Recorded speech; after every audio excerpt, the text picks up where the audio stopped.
Well, hello again, my summer friends. This week, we're going to talk about an inbound marketing strategy called blogging. One of your assignments this week is actually going to be to write a blog post, or you can choose to write an email for your client. So they're going to be a little bit different as far as the assignments go, but they really do go hand in hand. So in the next couple videos, I'm going to explain why. So if we were in class together in person, what I'd ask you to do is take out your phone, and I want you to go to your browser and type in something that you're really interested in and the word blog, and see what kind of content comes up in the search engine results page. Okay, hopefully you've gotten it, and you can take a look at this example as we talk through blogging today for business. So it's a very beneficial way to introduce your business to people who maybe never heard of you before. So let's go ahead and get started talking about blogging. So I'm going to show you the best practices in writing a blog, what that would look like, and then I'll give you a few different examples of some really good bloggers that are out there. So I'm personally really interested in interior design. So interior design plus blog will give me some really good results. But one of the bloggers I've been following for a long time is called Young House Love. Their blog is great. So they're a really good example if you want to take a look at that example too. That might be helpful. But honestly, I want you to find something that you're truly interested in, because you might find a blogger that you follow for years and years to come, and you can see how they morph their strategy in order to get their brand name in front of people who maybe never heard of them before. So an inbound marketing strategy is not a paid strategy. Typically, somebody is putting together resources into this blog or article. They are housing it on their website. So your website, remember, is a part of owned media. So typically in marketing, we divide things out by owned media, paid media, and earned media. So your website is a space that you own. But it becomes earned media when people share it. So you're actually earning views to the content if you write really good blog posts and people are sharing your content with their friends, maybe sharing it online. So it's all interconnected. But the point is to show up higher in the search engine results page, but also to repurpose this content for email marketing, repurpose this content for your social media platforms. So you want to be able to be found online. It is definitely that part of your search engine optimization strategy. So if you are updating your blog posts, adding new content, new blog posts, Google's crawlers are then going out there and finding new and different information and changing your status in the rankings. It's also a really great way to demonstrate that you're an expert in a certain field. So there are plenty of marketers that spend a lot of time writing marketing blogs.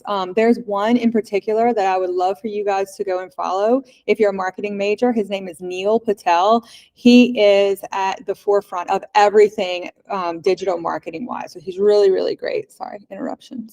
So it's a great way to be a thought leader in your industry, and it really does get results. So there's some data that shows that businesses that blog regularly are getting about 55% more traffic than businesses that don't.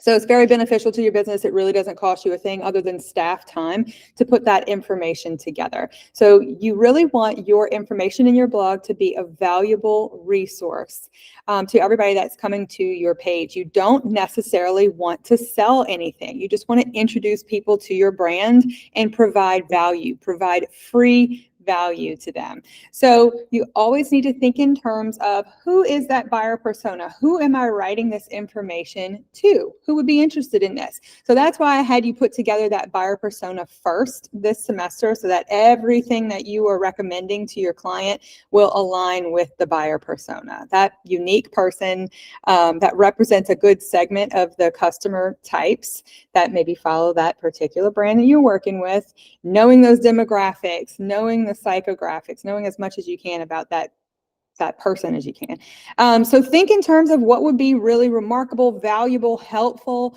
to that buyer persona, to that person. What would maybe make them potentially share this content with somebody else that is like-minded?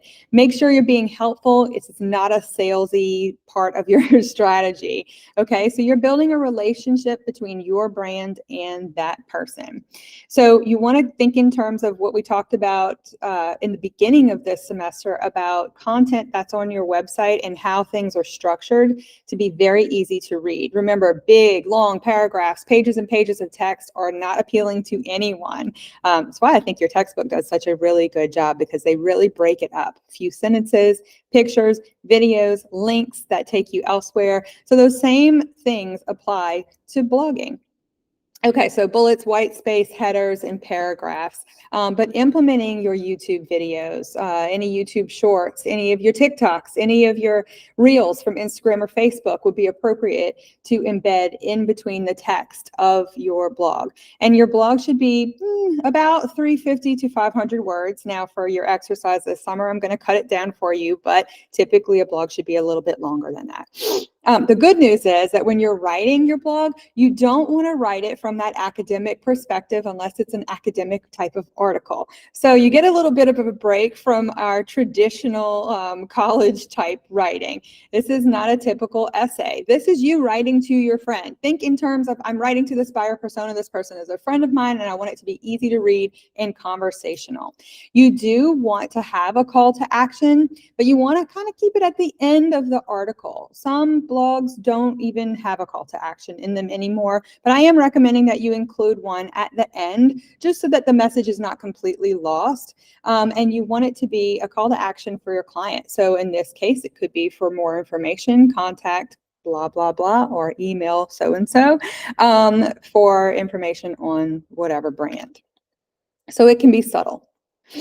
So I want you guys to try it. So I really encourage you, if you've never written a blog before, this could be something that you could do on your own on a regular basis. If you're interested in something like traveling and you want to document all of your travels, or say you're a foodie like me, I love to eat. I love to go out to restaurants, especially in New Orleans. So I could write a food blog about all of my different food experiences, and people who are travelers who may come here and not be familiar with what restaurant they should go to could take a look at all the information in my very detailed descriptions of the different drinks and appetizers that I got at a certain place, right?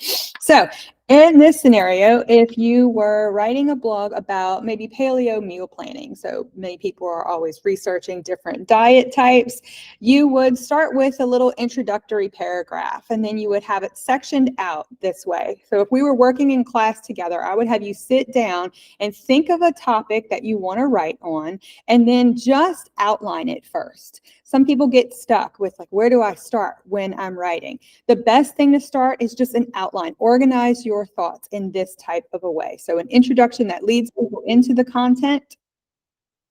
And then a section maybe for, if it's the paleo blog, on the benefits of planning your meals ahead. Maybe you do it on Sunday, and the different strategies and tips that would help that person for that. Any helpful tools and techniques, maybe using certain, I don't know, containers from Amazon that help you with portion control. That might be something good. And then they could link to that resource, that particular thing. Maybe grocery shopping strategies. So if you are into healthy shopping or healthy eating, you might tell people that they could shop on the outside of the grocery store. So they could avoid all of the processed foods if they shop on the exterior aisles of the grocery store.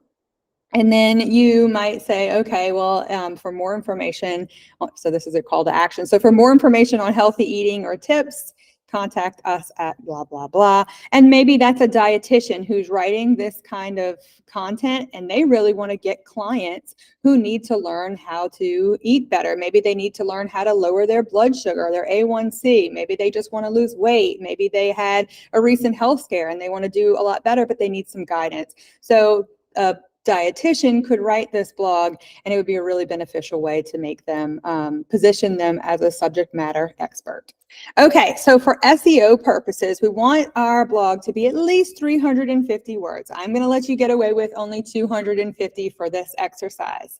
But you want to use your keyword phrases naturally. So those SEO things that we learned in chapters 4 and 5, they really do apply here. And so this is really building on what you've already learned. So for your client, you're writing your blog for your client with your client in mind and your buyer persona in mind. But for your client, whatever keyword phrases you decided were the best, those phrases that people might be typing into Google to find that content, you want to use those phrases in the header, in the main header of your blog. okay? So make sure that it's there. So H1 refers to the main header of the page. H2 might be a subheading, and H3 might be another subheading. So you want it to also appear about 3 to 5 times in the body of the blog. Don't keyword stuff. It needs to appear naturally in the text, okay? And then ending with that call to action. So I've linked a few blog examples here that you can take a look at, but I'm also going to create a separate video so we can just review some good samples that I found online. So if you are stuck, you're not really sure how to title it, here's a great slide that shows you all kinds of different very click-worthy ideas. So how-to blogs are really great for people looking for DIY and resources. So you can use this and fill in the blanks here. So don't feel like you are stuck on this assignment this week.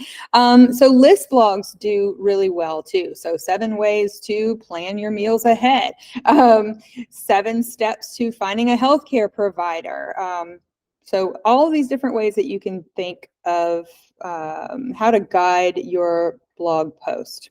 Okay, so that's your assignment this week. You can choose to either write a blog or write an email marketing message for your client. But I do want you to watch both videos so that you have a really good understanding of why we might choose to either do both or one or the other in a client recommendation scenario.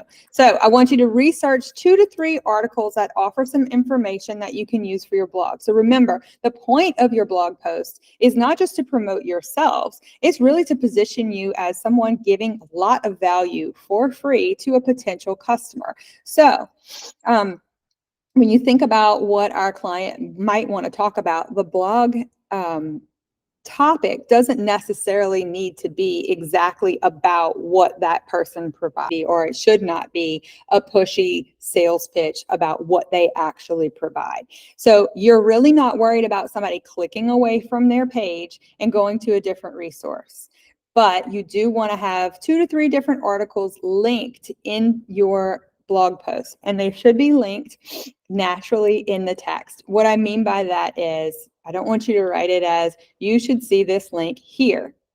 You should just be talking about the resources that you are pointing them to, and then take one of the keywords, highlight it, right-click it, and then hit the link button, and then go ahead and link, copy and paste the URL that you want to link it to. So look at the different blog examples. You will find where the blogger is typing in or actually linking to another website. They're really okay if you go away from their website. Of course, you can also link within the web pages of your own site. So if that works for you in this scenario, you can use that because you're helping people move about your site, move from page to page. So that's a good thing for SEO purposes too, because remember, the search engines want to know that when people go to your site, that they're finding what they need and they're going to multiple pages. So you could do it that way as well. But the point is to add as much value as possible. So if you go to somebody's blog and you see that this person is sending you to all kinds of different resources and they're really like bringing you tons of information that you're craving, you're going to say, this is a really good resource. I will make sure I go back to this person again. Okay, so you need to choose your keyword that you're optimizing your blog around. So use some of the keyword phrases that you have worked on in previous assignments. You don't have to start from scratch with this. And then whatever you land on, see how you can work it into the title of your blog and how you can work it into the header and in the body copy, and at least 1 or 2 linked resources that you're taking the person either away from that page and off to another website or within the same website. So that's it for our discussion of blogging, why we do it, why it's really important. And I'll see you in the next video where I show you some examples of some really good blog posts.